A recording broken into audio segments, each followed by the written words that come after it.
Hi friends, it's Heather and I am here today with another book review. Today my review is the book The Wrong Sister by Claire Douglas. She is a British author. She's a former journalist. And in addition to this book, she's written all of these. I'm pretty sure though this is the first book I've read by her.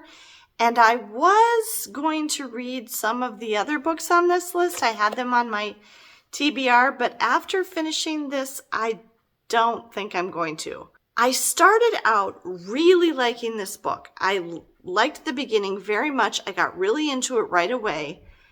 And then it just sort of started to drag. I still liked it fine.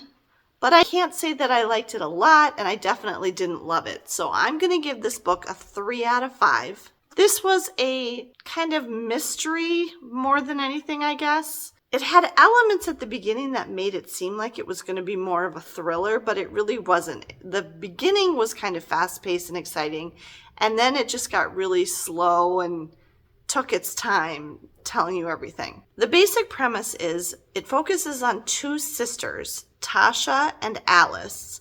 They're both married. Alice is married to Kyle, and they're both fairly wealthy and successful. Tasha is married to Aaron, and they live more of a middle-class life in the same town. Sounds like it's in the Cotswolds in England, where the girls grew up. Some of the other characters in the book are the two husbands, obviously. Aaron and Tasha have 2 little twin daughters. Alice and Tasha's mother, who at the time of the beginning of the book lives in France but comes back because of what happens, and she's in most of it.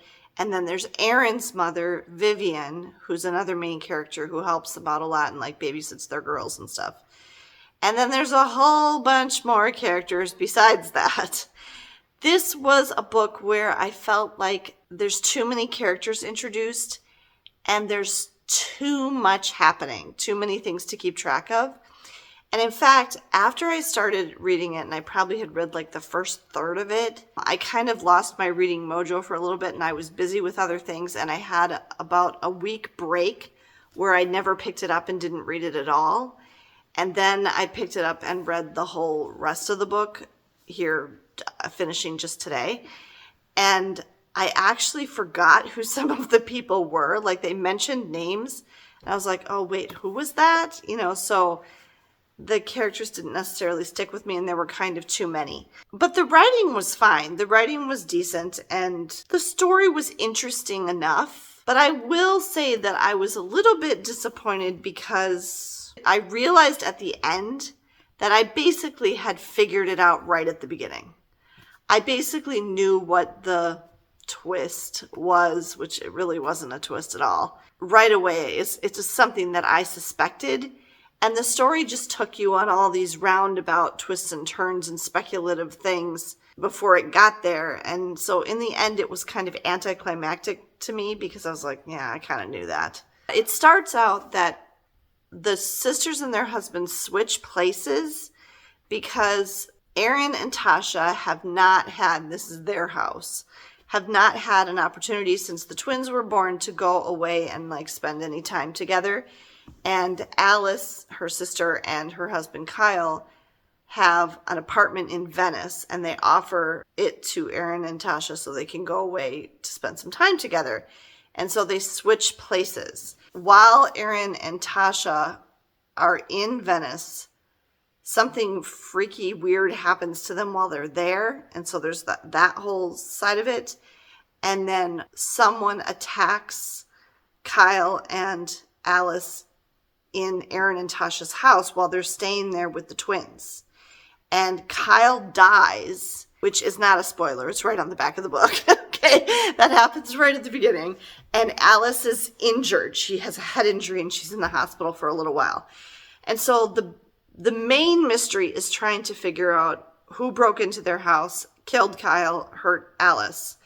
And this title, The Wrong Sister, has numerous potential meanings. The initial thought is the people that broke into the house attacked the wrong sister.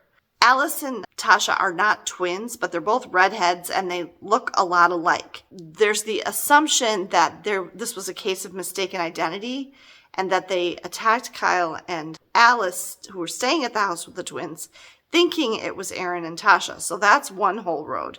And even when Aaron and Tasha are in Venice staying at Kyle and Alice's apartment, the thing that happens to them there's kind of a suspicion, because Tasha was even wearing clothes of Alice's that were in the closet, that the person involved in that actually thought they were Kyle and Alice. So it's, they got the wrong sister. And after this happens, somebody slips a note through the letterbox in their house saying, it should have been you. And so that freaks Tasha out because she thinks, oh, did they actually mean to kill me and not, attack my sister? So there's that whole element of the title. But then about halfway through the book, I was pleasantly like, oh, wait, I think it might actually mean this. Because there's a whole subplot that they had another sister, Holly, who was kidnapped out of her pram when she was a baby. The novel kind of leads you to believe that Holly, this kidnapped sister of theirs, baby sister, is still alive and is either behind this somehow or involved in some way and maybe is stalking them or jealous of the fact that they had this life and she didn't because she got kidnapped. And there's this whole other bunch of chapters with this character, Bonnie, who suspects that she might be Holly, the kidnapped little sister of the two main characters. So there's that whole subplot too.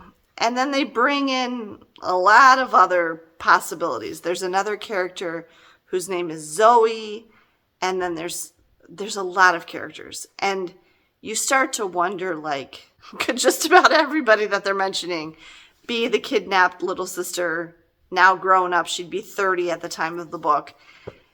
Is it her? Is it her? Is she, and part of you's thinking maybe she's dead. I don't know. They cast suspicion about who broke into the house and killed Kyle and injured Alice on a whole bunch of different people too.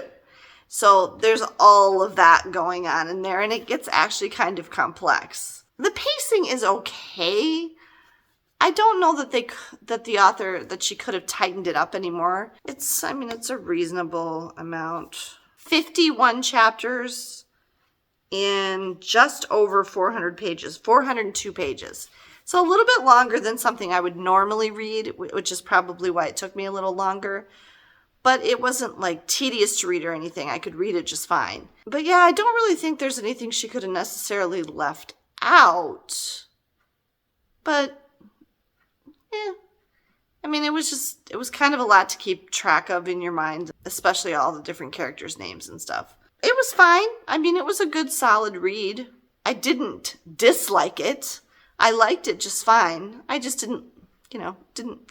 wasn't really exciting for me. I didn't love it or anything. And so that's why I'm giving it a 3 out of 5. I might read something by Claire Douglas again in the future, but I think I'm going to put it off longer and read some of the other things I have on my to-be read list first, because this one wasn't as exciting or compelling as I might have hoped it would have been. I hope that helps you if you're interested in reading The Wrong Sister by Claire Douglas. It was a completely fine read, and it is an interesting premise. There's a lot going on with the mystery, the things that they're trying to figure out and solve.